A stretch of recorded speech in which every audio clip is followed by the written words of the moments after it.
চাকরি পেতে সমন্বয়কদের পেছনে দৌড়ানো বন্ধ করুন, এমন মন্তব্য করেছেন জাতীয় নাগরিক পার্টির উত্তরাঞ্চলের মুখ্য সংগঠক সার্জিস আলম। 11 এপ্রিল শুক্রবার নিজের ভেরিফাইড ফেসবুক আইডিতে একটি পোস্টে তিনি এই আহ্বান জানান। পোস্টে সার্জিস আলম লিখেন, কোটা না মেধা, এই স্লোগান দিয়ে একটা অভ্যুত্থান হয়েছে। 1,500-এর বেশি মানুষ তাতে জীবন দিয়েছে, 250,000-এর বেশি মানুষ আহত হয়েছে। সেখানে মেধার বিপরীতে সুপারিশ এই অভ্যুত্থানের শহীদের সঙ্গে কপটতার নামান্তর। দয়া করে নিয়োগের ক্ষেত্রে আমার কাছে কেউ কোনো প্রকার সুপারিশের আশায় আসবেন না এবং আহ্বান থাকবে রাজনৈতিক দলেরও কোনো নেতার কাছেও যাবেন না।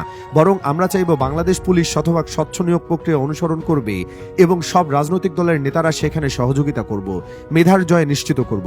পোস্টে তিনি লিখেন, ভাইভাতে সুপারিশ করে 2 থেকে 4 নাম্বার বাড়িয়ে কোনো লাভ নেই যদি আপনি লিখিত পরীক্ষায় ভালো করতে না পারেন। ভাইভাতে মোটামুটি সাধারণ জ্ঞান থাকলে 17-এর মধ্যে 7 থেকে 8 এমনিতেই পাওয়া যায়। যেহেতু লিখিত পরীক্ষায় ভাইবার 3 গুণ নাম্বার রয়েছে, তাই যদি আপনি পুলিশের কনস্টেবল হতে চান তাহলে লিখিত পরীক্ষার প্রস্তুতি ভালোভাবে নিন। তিনি লিখেন, ফিটনেস পরীক্ষায় উত্তীর্ণ হলে লিখিত পরীক্ষা, ভাইবার প্রস্তুতি বাদ দিয়ে বিভিন্ন রাজনৈতিক দলের নেতা বা সমন্বয়কদের পেছনে দৌড়ানো বন্ধ করুন। জেলা পুলিশ পঞ্চগড় নিশ্চিত করেছেন, পঞ্চগড়ে শতভাগ মেধার ভিত্তিতে নিয়োগ হবে, কোনো প্রকার সুপারিশকে গ্রহণ করা হবে না।